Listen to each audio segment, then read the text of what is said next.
Saya mau tanya, apakah ada orang Papua yang ada di tim BPUPKI? Soekarno, alasannya yang tolol, konyol, bodoh, bahwa sama-sama dijajah Belanda.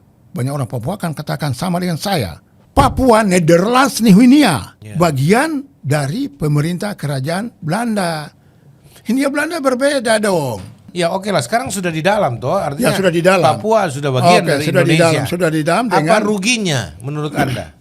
jelas rugi. Kapan mereka dia miliki Irian Barat? Papua waktu itu. Kapan pernah dia miliki? Iya dong. Apalagi Indonesia.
Darah merah tulang putih. Artinya apa? Bendera saya merah putih. Merah putih, bukan Merah putih. bintang. Bukan bintang kejora, enggak. Saya tidak. Berarti real cinta Indonesia. Yes, bukan masalah cinta, tetapi saya berbahagia di Republik Indonesia. Nah, jadi saya mau ulangi begini, Pastor. Saya terima kasih kalau bisa ada di ruangan yang sangat-sangat terhormat ini dan sangat-sangat edukatif ini untuk sebuah tema yang masih misterius bagi bangsa Indonesia, yaitu Papua. Oke. Jangan lihat Papua dari PPRA sampai hari ini, tapi lihat Papua sebelum BPUPKI zaman Soekarno dan teman-teman merumuskan konsep untuk Indonesia merdeka. Karena periode itu tahun 45 tidak ada orang Papua yang hadir dalam persekutuan BPUPKI dan PPKI. Ini post atau pasca kemerdekaan? Pasca. Apakah memang Papua sudah terintegrasi sebelum kemerdekaan dalam Indonesia? Ya, saya jawab. Oke. Begini, Republik Indonesia kita ini merdeka 17 Agustus 1945. De facto. Ya, De de facto. jure juga. De jure juga. Ya. Tetapi sampai hari ini pembangunan masih berjalan. Jadi tujuan belum tercapai. Ya. Tapi bicara Papua, abad 19 kan Indonesia merdeka. Ya. Bulan yang ke-8, hari yang ke-17. Ya. Saya mau tanya, apakah ada orang Papua yang ada di tim BPUPKI? Ataukah adakah orang Papua yang datang minta ke Soekarno untuk Papua waktu itu Nederlands Nieuw-Guinea? Waktu itu namanya? Nederlands Nieuw-Guinea. Oh. Karena waktu itu di bawah pemerintahan kerajaan Belanda. Oke. Mengapa Belanda? Saya perlu angkat satu hal mendasar yang belum pernah dibuka di Republik ini. Silakan Pak. Abad 18, hari kelima bulan yang kedua, 1855 tepatnya, dalam sejarah gereja di Papua, Nederlands Nieuw-Guinea waktu itu, bahwa Injil Kerajaan Allah tiba di Nederlands Nieuw-Guinea waktu itu sekarang Papua, itu hari Minggu tanggal 5 Mei, 5 Februari. Saya ulangi, 5 Februari 1855. 1855. 55. Luar biasa. Oke, oleh siapa? Dua misionaris Belanda bernama Otto dan Geisler. Oke. Tiba di Pulau Mansinam di Teluk Dore. Pulau apa? Pulau Mansinam. Oke. Monumennya ada sampai hari ini, salib Yesus. Oke. Di Pulau Mansinam itu, di Teluk Dore, Manokwari, Papua Barat. Oke. Abad 18 ya, Ya. Indonesia merdeka abad 19. Iya, itu jauh sekali. Jauh kan? Oke. Tadi saya katakan, siapa yang datang ke Soekarno dan Hatta minta supaya Nederlands Nieuw-Guinea masuk menjadi bagian dari Indonesia. Ini kita bicara fakta sejarah. Iya. Pastor, dengar baik-baik. Iya. Dan pemirsa dengar baik-baik. Iya. Sejarah, ini fakta. Siapa yang datang? Ada atau enggak? Tidak ada. Jadi tidak ada orang Papua yang datang. Coba riset. Kalau ada dokumen-dokumen sejarah Irian Barat atau Nederlands Dunia menjadi Irian Barat menurut Soekarno sampai dianeksasi. Oh, istilah aneksasi ini Anda Aneksasi. mesti Saya Anda akan mesti bertanggung bertanggung jawab menjelaskan ini, Ya. jangan sampai karena ini nggak bisa. istilah Itu aneksasi ini. aneksasi. Tanya semua orang Papua. Hah. Itu aneksasi. Tahu saya mau beritahu, saya sudah katakan darah saya merah, tulang saya putih, tulang saya putih, brand saya merah putih, bendera saya merah putih. Kita bicara sejarah, bicara kebenaran. Bicara kebenaran. Sama dengan Yesus lahir ke dunia ini adalah kebenaran, Amin. bukan manipulasi. Betul. Oke, kita kembali lagi ke Papua. Tapi Bapak jangan marah dulu dengan saya, Pak. Oh, Ini enggak. saya cuma bicara Ya, ini. ini gaya saya, Oh, gitu. gaya orang Papua. Oke. Nah, ini aneksasi. Aneksasi. Kenapa Anda Tapi munculkan? tunggu jalan ke situ dulu. Oh, Jangan ke apa aneksasi itu? dulu. Aneksasi itu kan apa ini kita harus apa ini bicara tokoh nama Soekarno. Oke. Kemudian perebutan Irian Barat yang dikatakan merebut kembali. Iya. Tapi versi orang Papua termasuk saya itu aneksasi. Ini milik saya Oke. atau milik pastor ya. Milik Oke, saya. kemudian saya pegang sekarang. Oke. Kemudian saya nggak pernah ngomong. Kemudian saya bawa pergi. Aha. Loh, bawa saya mana? Oh, tadi ada Petrus. Ah. Petrus yang pegang. Saya tidak pernah ngomong. Itu apa ini milik pribadi? Secara dia kurang ajar atau bukan? Iya. Pastor kejar saya, rebut. Baku rampas barang ini. Ya. Itu namanya rebut apa bukan itu? Rebu bukan. Rebut kan? Rebut. Merebut. Nah. Kalau logika itu, bahasa istilah itu, ada sinonim lain nggak? Nggak ada. Nggak ada. Artinya apa? Nederlands Dunia waktu itu belum pernah dimiliki oleh Indonesia. Terus memang mereka bilang itu merebut kembali. Kapan mereka dia miliki Irian Barat? Papua waktu itu. Kapan pernah dia miliki? Jadi Papua sebelum itu tidak menjadi milik Indonesia. Iya dong. Apalagi Indonesia belum merdeka. Sudah. Hati-hati, saya punya meja rusakin nanti. Tuhan Allah dan iblis tahu itu. Oke. Tuhan Allah dan iblis tahu itu.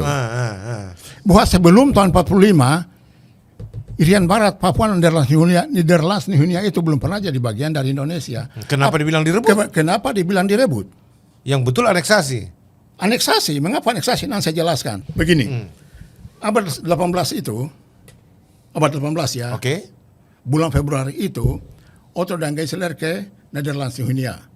Ya. Sebelum mereka dua berangkat, mereka di sekolah di Kanada, salah satu sekolah kitab di Kanada. Oke, saya punya bukunya. Bukan di Cambridge ya? Bukan. Oh, di Kanada? Bukan. Cambridge rendah itu jauh. Ketika itu pemerintah kerajaan Belanda yang memiliki Papua. Oke. Ketika lulusan angkatan Otto dan Geisler ini, mereka akan menyebarkan lulusan-lulusan ini ke seluruh dunia. Oke. Misi Amanat Agung. Ya. Nah, mereka cari di peta dunia ada satu pulau yang di ujung apa ini 5 benua ini, Ujung dunia lah. ujung dunia. Mereka mau utus misionaris ke sana. Mereka cari pulau itu yang miliki siapa. Mereka lihat, pemerintah kerajaan Belanda. Oke. Dua orang ini disiapkan, diutus. Otto dan Geisler itu tiba di Indonesia waktu itu bukan Indonesia, di Batavia. Oke. Tinggal di Batavia. Ya belum ada Indonesia atau Belum lagi. ada. Yang benar aja lu. Nusantara toh? Iya. Ah. Tinggal di Batavia. Batavia. Lama. Kemudian bikin perahu. Terus kemudian di Sunda Kelapa tinggal dia. Oke. Setelah perahu selesai, mereka dua berangkat ke New Guinea waktu itu. Kita berangkat. New Guinea. New Guinea. Iya. Saya akan jelaskan kata New Guinea ya. Oke. Mereka udah berangkat ke New Guinea. Tapi mereka juga langsung tiba di Ternate. Oke. Tinggal di situ berapa waktu. Kemudian untuk ke New Guinea, mereka udah pinjam perahu dari masyarakat Ternate. Mereka udah pinjam perahu, mereka udah berangkat ke Ternate. Sekarang saya mau jelaskan dulu tentang kata New Guinea. New baru. New baru. Baru. Guinea itu sebuah daerah di Afrika Barat Daya. Guinea Baru, artinya ya Guinea Baru, itu ketika seorang pedagang Spanyol berlayar sampai ke New Guinea, di Ternate, di Ambon, dia melihat kok ada pulau di sana. Di Maluku. Di Maluku. Nah, dia bertemu manusia Papua, ini sepotong-sepotong dulu. Dia lihat kok manusia di sini seperti manusia di Afrika Barat Daya. Dia memberi nama itu Neo Baru Guinea, nama dari Afrika Barat Daya. Jadi Guinea Baru. Karena manusia sama dengan manusia-manusia di Maksudnya Afrika Barat rumpunnya Daya. gitu. Rumpunnya, Apa istilah fisiknya, Melanesia, Polinesia? itu Melanesia itu kebangsaan, bangsa. Oke. Itu di Pasifik. Oke. Ras Melanesia. Nah, itu jadi dia beri nama New Guinea. New Guinea. Karena manusia sama dengan kulitnya hitam, rambutnya keriting. Sama dengan bangsa di Afrika Barat Daya. Seperti itu, New Guinea. Itulah yang muncul istilah Papua New Guinea. Yes. Papua New Guinea lain lagi, itu Irian Timur. Irian Timur. Irian Timur, PNJ. Oke. Kalau Papua itu Irian Barat. Oke. Dari segi wilayah pulau itu, ada timur, ada barat. Oke. Itulah kata New Guinea. Guinea itu ya. Ya, akhirnya menjadi Netherlands New Guinea. Netherlands itu karena dia milik dari pemerintah kerajaan Belanda. Oke. Itu akhirnya dikatutkan, disambung itu. Jadi bangsa yang keriting kulit coklat tua itu yang sama dengan manusia di Afrika Barat Daya itu adalah dikuasai oleh pemerintah kerajaan Belanda, Netherlands. Ya, seperti itu. Oke, itu sampai di situ. Papua itu pulau besar, namanya Papua itu dari Sorong sampai Samarai. Iya. Samarai itu di Guinea, di PNJ. Iya, Di Papua New PNJ. Guinea. Iya. Sorong sampai Samarai. Pulau besar namanya Pulau Papua yang nampak di peta seperti burung kasuari itu, dibilang selalu burung Pulau Cendrawasih itu masuk ke gugusan kepulauan Pasifik. Oke. Yang sekarang ada 18 negara. Begitu, Pastor. Oke. Nah, itu makanya dan bangsa-bangsa itu memang kulitnya hitam, rambutnya keriting. Disebut sebagai ras Melanesia. Iya. Itu. Oke, ras Melanesia. Ras Melanesia. Berbeda dengan Polinesia. Berbeda. Oke. Berbeda. Oke, Jelas. sekarang mengapa selalu dibilang ras Melanesia? Kalau dikaitkan dengan Maluku, NTT, NTB, jelas beda. Oh, nggak sama. Sangat sama, bukan Melanesia dong. Maluku dan NTT, NTB semua itu sama masuk ras mana? Itu Polinesia dong. Oh, Polinesia. Oh, mereka itu Itu Polinesia. dari segi antropologi. Antropologi. Ya. Oke. Tapi dari segi wilayah ras manusia Papua sebagai orang Melanesia itu gugusan kepulauan Pasifik. Oke. Itu. Oke, Nah, oke. lantas sekarang ketika pemerintah kerajaan Belanda menguasai Papua, dan tadi ada satu hal penting, Pastor, adalah bahwa dua misionaris ini ketika menginjakan kaki di Pulau Mansinam itu dalam nama Tuhan kita menginjakan tanah ini.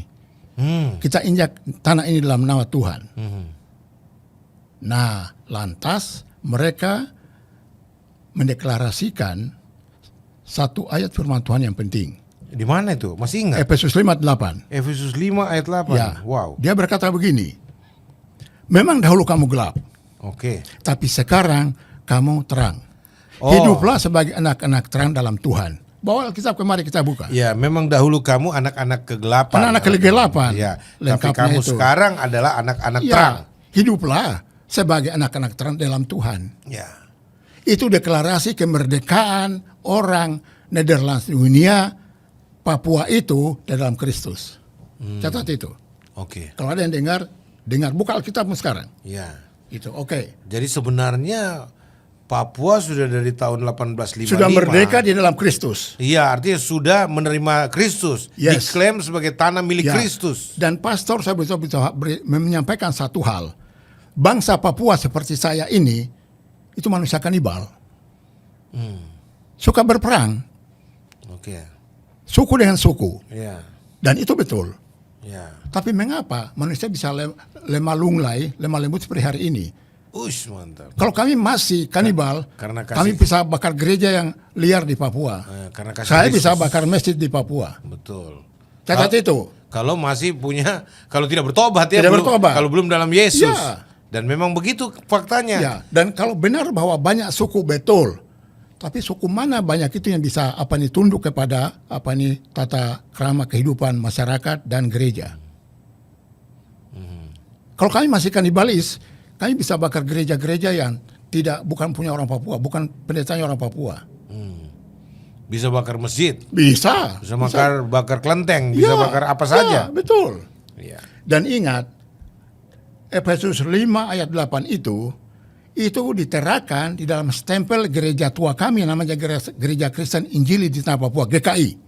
Jadi abad 18, bulan Februari 1855 itu berjalan oleh misionaris. Ingat ya, misionaris dari Eropa, dari Belanda dan Jerman. Oke. Nah, itu ada peta wilayah itu ada dua.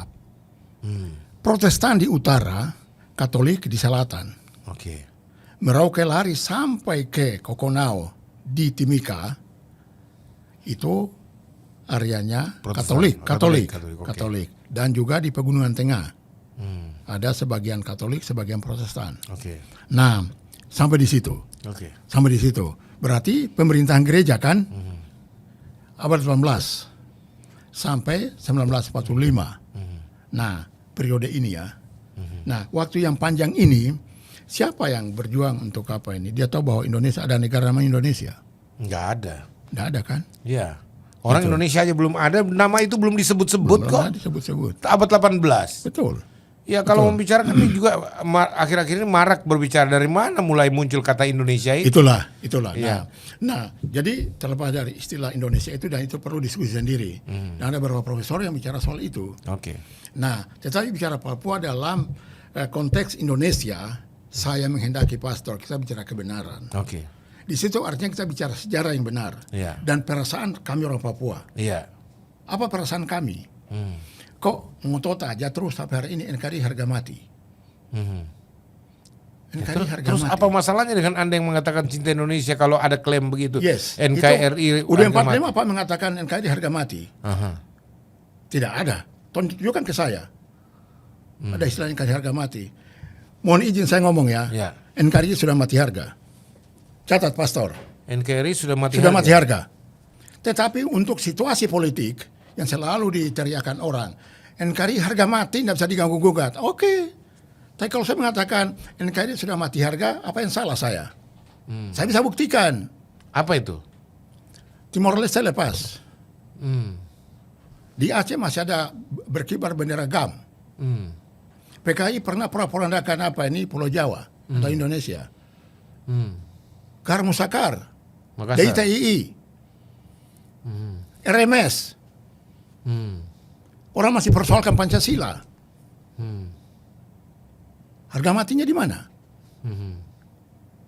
Pastor jawab, harga matinya di mana? Patut kita berdebat. Artinya nggak boleh dirubah lagi negara. Boleh, silakan aja, silakan. Itu kok konstruksi bangunan NKRI kan, negara. Iya. Dengan Negara kesatuan. Negara kesatuan. Nggak usah dirubah jadi negara serikat. Nggak boleh dirubah. Tapi Soekarno pernah jadi presiden Indonesia serikat loh. Republik Indonesia Serikat. Itu Iya. Soekarno presidennya. Makanya diumumkan setelah itu tidak boleh lagi ada kembali ke situ. 59. Ah. Itu persoalan besar loh itu. Ya udah 59 RIS. Iya. Gitu. Tapi kan orang sudah tidak boleh lagi ke sana gitu loh. Boleh ke sana lagi. Ya NKRI itu harga mati maksudnya Harga jangan mati. lagi rubah. Ya, tapi harga mati bagi saya itu masih dalam tanda petik. Kenapa, Pak? Iya. Papua bergejolak kan? Ya ini pertanyaan justru ini yang saya mau tanya. Iya. Kenapa Papua sampai sekarang masih bergolak? Nah, Apa oke. ada apa di Papua Ya, justru sebenarnya? itu jawabannya itu jelas. Iya. Ya. Anda kan ditampilkan untuk membuka rahasia. Betul. Kenapa Papua Ya, masih bergolak? Makanya tadi saya bilang, ketika Insinyur Soekarno, saya hormati beliau ya, Insinyur Ya. Soekarno, dan Dr. Anus Muhammad Hatta bicara soal Indonesia, saya mau tanya, Maramis dengan Latu Harhari itu, apakah mereka dua ngomong termasuk Indonesia? Tapi kalau saya bilang mewakili Indonesia Timur, yang kasih kuasa siapa? Yang kasih kuasa siapa mengatakan bahwa mewakili Indonesia Timur?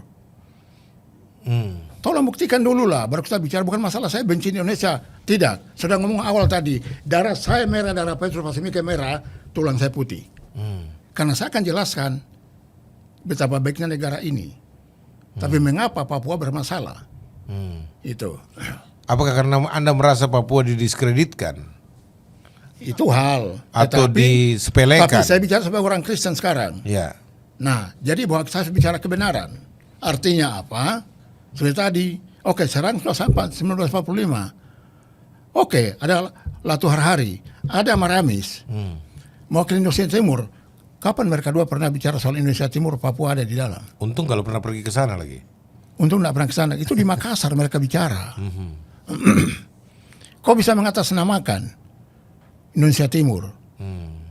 Iya kan? Oke, akhirnya Indonesia merdeka ya. Siapa Sudah tahu merdeka. ada anak Papua memang yang diajak bicara. Tidak ada. Lalu kemudian mereka dikasih percaya jadi juru bicara untuk Indonesia Tengah dan Indonesia Timur. Bukalah dokumen-dokumen kalau ada di Arsip Nasional. Jadi setahu Anda, sepengetahuan Anda nih Pak Petrus, memang tidak pernah ada putra Papua yang dilibatkan dalam Tidak pembicaraan ada, di tidak. dalam panitia persiapan Tidak kemerdekaan ada. Indonesia atau BUPKKI. Pada Badan Usaha Persiapan Kemerdekaan Indonesia BPUPKI dan juga PPKI, Panitia Persiapan Kemerdekaan Indonesia. Jadi orang Papua. Kalau ada kan pasti disebut. Berarti kan tidak ada toh. Nah, buktinya apa? Akhirnya Soekarno bikin Trikomando Rakyat tahun 63 bulan Mei. Apa bunyinya? Bubarkan negara boneka Papua, bubarkan negara boneka Papua buatan Belanda. Yang kedua, tancapkan merah putih di seluruh Irian Barat, tanah air Indonesia. Yang ketiga, mobilisasi umum merebut Irian Barat, tanah air Indonesia. Saya tidak tahu logika Soekarno seperti apa itu. Apakah itu kesepakatan di BPUPKI? Tidak pernah sejarah menulis itu. Tidak ada klausul di BUPKKI. Tidak ada. Lalu sekarang Saya tidak bisa menafsirkan. ya oke lah, sekarang sudah di dalam toh, artinya Ya, sudah di dalam. Papua sudah bagian Oke, dari sudah Indonesia. Sudah di dalam Apa dengan ruginya menurut Anda? jelas rugi. Ruginya apa? Ruginya begini, rugi politik. Rugi politik, jelaskan kenapa rugi Jelas, politik? rugi politik karena apa? Hak politik orang Papua tidak pernah dihargai. Sekarang saya mau beritahu satu fakta. Riset dari sebuah lembaga negara yang namanya LIPI. Ya, LIPI. Lembaga Ya, Ilmu Ilmu Pengetahuan Pengetahuan. Indonesia. Studi itu mereka cetak dalam sebuah buku namanya Papua Roadmap. Papua Roadmap. Ya, Isinya apa? isinya Intisarinya? tentang keadaan sebenarnya tentang Papua, bahwa Papua bermasalah. Soal pelanggaran HAM. Pelanggaran HAM, hak Apalagi? dasar orang Papua, Hak dasar untuk orang berpolitik, Papua. hak orang Papua di atas tanah sendiri. Ya. Ada 4 hal yang dituntut. Itu dalam buku Papua, Papua Roadmap, Roadmap, yes. yang diterbitkan oleh LIPI. LIPI, riset oleh namanya Profesor Dr. Muridan, saya lupa namanya, sudah almarhum. Ya. Muridan Tapi- S. Wijoyo. Iya. Tapi tujuannya Menjelaskan kepada pemerintah Republik Iya. Indonesia bahwa ini loh di Papua ada masalah yang belum selesai. ya, supaya Papua menyelesaikan dengan baik. Negara menyelesaikan bersama Papua. Iya, negara menyelesaikan ya. Tapi Nah, ternyata ternyata persoalan ini itu bertumpuk pastor dari tahun 63 itu ketika Trikora sampai 69. Waktu itu masalah Papua kan menjadi masalah.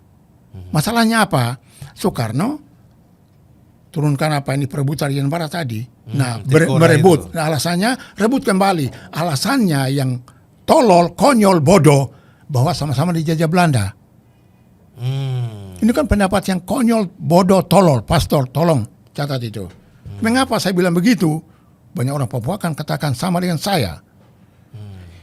Selain Papua itu Hindia Belanda. Papua Nederlands Nihuinia. ya. Bagian dari pemerintah kerajaan Belanda. Hindia Belanda berbeda dong.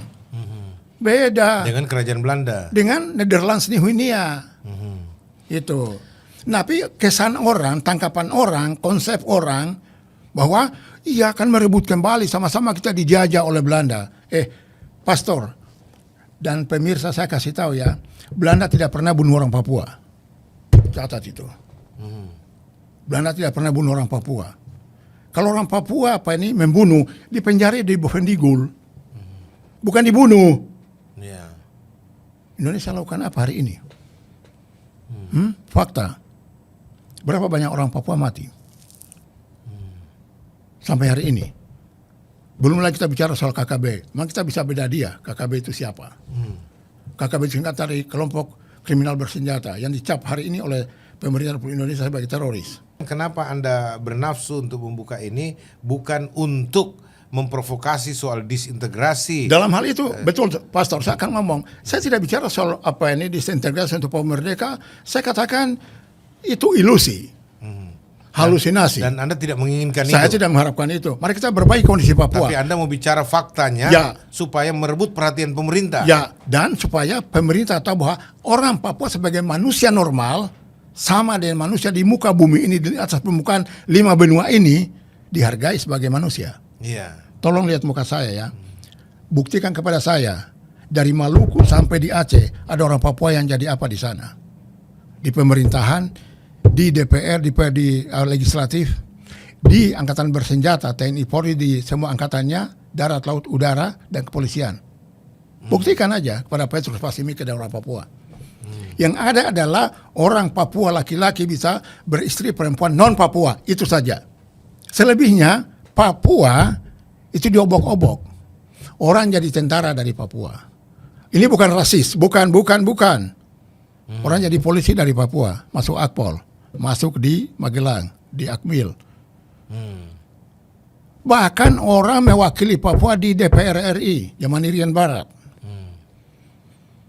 Itu saya bicara lompat-lompat ini. Tetapi saya ingin menegaskan bahwa Indonesia merebut Irian Barat yang waktu Nederlands Nieuw-Guinea. Alasannya apa? Hanya karena alasannya bahwa sama-sama dijajah Belanda kan. Oke. Padahal Papua tidak pernah dijajah Belanda. Banyak orang Papua cerdas, pandai di zaman pendidikan zaman Belanda. Jadi tolong dibedakan dengan Hindia Belanda ya. Tolong dibedakan. Itu. Nah, kadang sudah terjadi. Sudah terjadi apa maksudnya? Trikora dia sudah aneksasi. Saya akan pakai predikat atau sebutan aneksasi. Bukan perebutan. Logika sudah saya gambarkan di ballpoint tadi ya. Itu aneksasi. Aneksasi dalam bahasa sederhana yang menurut Anda apa? Dirampas, direbut. Direbut dalam arti Dipaksa masuk. Iya. Dipaksa menjadi bagian. Iya. Dipaksa. Tidak ada persepakatan dengan pemuka-pemuka Papua ketika Tidak itu? ada, tidak. Oke lah dari BPPKI dan PPKI sajalah. Kapan ada orang Papua yang diajak bicara sama-sama? Oke. Tahu-tahu. Tapi itu kan sudah berlalu, Pak. Sudah berlalu, berlalu. Tapi harus diakui itu sebagai sejarah, sebagai fakta. Karena Tuhan Allah dan Iblis juga tahu itu. Ya, oke. Artinya yang Anda tuntut sekarang dari pembukaan atau penyingkapan sejarah yang mungkin saja tidak banyak disingkapkan, ditutup-tutupi tanda kutip. Itu apa yang Anda harapkan? Saya minta. Saya bicara jujur. Jujur apa? Pihak Indonesia, pejabat negara, pejabat politik, MPR, DPR, DPD, dan semua partai politik, dan bangsa ini dari Maluku sampai Aceh harus mengatakan bahwa memang ketika Republik ini merdeka, Papua, Irian Barat tidak masuk. Tapi sekarang kita sudah ambil secara paksa dan mereka sudah ada di tangan kita 58 tahun. Jadi harus diurus. Harus diurus baik. Diurus baik itu apa? Hak mereka. Iya, disamakan Hak dengan apa? yang lain. Yang lain dong. Hak politik, Hak politik. hak berdagang, Hak pendidikan, hak politik dan hak atas tanahnya sendiri. ya, hak atas tanahnya sendiri, Ya. hak kesejahteraannya sendiri. Ya. Jadi selalu tuduhannya, bukan tuduhan, pandangannya adalah bahwa masalah kesejahteraan apa? Masalah apa? Kesejahteraan. Saya mau kasih tahu pastor ya. Zaman Belanda orang Papua aman, walaupun tidak pernah pegang uang. Zaman Belanda ya, saya sudah sekolah. Mengapa hari ini katanya sama-sama satu bangsa, satu tanah air, satu bahasa, tapi orang Papua menderita, bahkan dibunuh. CSLY yang bunuh siapa? Aparat kan? Iya. Kelikualik yang bunuh siapa? Aparat kan? Yang terbaru pendeta Jenambani, pendeta dari Gereja Kemah Injili Masih Indonesia Kingmi, Yeremia Jenambani, seorang pengurus gereja Katolik ditembak mati. Satu bahasa, satu tanah air,